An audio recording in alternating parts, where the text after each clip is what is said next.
لە عێراق موچەی مانگی 11 دابەشکرا و لیستی موچەی مانگی 10 هەرێمی کوردستانیش ڕەوانەی بەغدا کرا. ماوەی تانە لێدان لە ئەنجامی هەڵبژاردن تەواو بوو، هەفتەی داهاتوو ئەنجامی هەڵبژاردنەکانیش پەسەند دەکرێت. تا چوارشەممە کەش و هەوا باراناوی دەبێت. سڵاوتان لەبێ سومەیەم لە تیوارەوەستی هەواڵتان پێشکەشەکەم. لە عێراق دەست بە دابەشکردنی موچەی مانگی 11 کرا و لیستی موچەی هەرێمیش گەیشتە بەغدا. سەرچاوێک لە وەزارەتی دارایی عێراقەوە ڕایگەیاند ئەمڕۆ یەکشەممە 3 تشرینی دووەمی 2024 لەلایەن حکوومەتی عێراقەوە دەست بە دابەشکردنی موچەی مانگی 11 کراوە. ئەو سەرچاوەیە وتیشی بە نیسبەت خانە نشینانی عێراقیشەوە هەر ئەمڕۆ موچەی ئەم مانگەیان خراوەتە سەر هەژماری بانکیەکەیان. سەرچاوێکیش لە وەزارەتی دارایی هەرێمی کوردستانەوە بە تیواری ڕاگەیاند. بەپێی هەواڵەکانی حکوومەت ئەمڕۆ لیستی موچەی هەرێم ڕەوانەی بەغدا کراوە.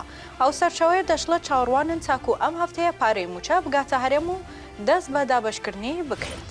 هاوکات لەگەڵ ناڕەزایەتی و کێشەی بەشێک لایەنەکانی بەشدار لە هەڵبژاردننی خولی شەشەمی پەرلەمانی هەرێمی کوردستان بە نیسبەت چۆنیەتی بەڕێوەچوونی هەڵبژاردنەکانەوە و ناڕازیبوونیان لە پرۆسەکە، کۆمیسیۆنی واڵای هەڵبژاردنەکانی عێراق ماوەی چەند ڕۆژێکی دیاری کردبوو بۆ تانە لێدان لە ئەنجامی هەڵبژاردنەکان.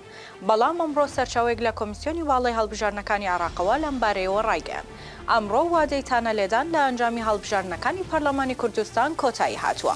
ئەو سەرچاوەی وتیژی کە تاوەکو ئێستا 3 تانە لە ئەنجامەکان دراوە و دوانیان لە دهۆک و یەکێک لە تانەکان لە شاری سلێمانیە.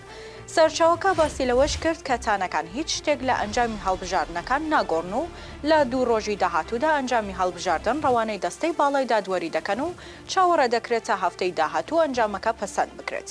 بەپێی یاسا دوای پەسەندکردنی ئەنجامی هەڵبژاردنەکان دەبێت لەسەر بانکێشتی سەرۆکی هەرێم و لە ماوەی 10 ڕۆژدا خولی نوێی پەرلەمانی کوردستان بە سەرۆکایەتی بە تەمەنترین ئەندام دانیشتنی یەکەمی خۆی بەڕێوە ببات.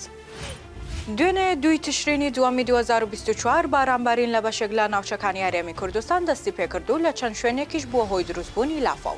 ئەم شەپۆلی بارانبارینە بەردەوام و بەپێی پێشبینیەکانی کەشناسی هەرێم کەش و هەوای باراناوی تا 2 سبەی واتە سێشەممە 5 تشرینی دووەم بەردەوام دەبێت. تا ڕۆژی چوارشەممەش بە شێوەی بەربڵاو و کەم ئەگەری بارانبارین هەر هەیە.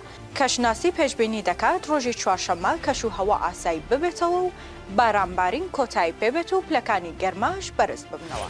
3 هەواڵم پێشکەشکردن هەر شەر.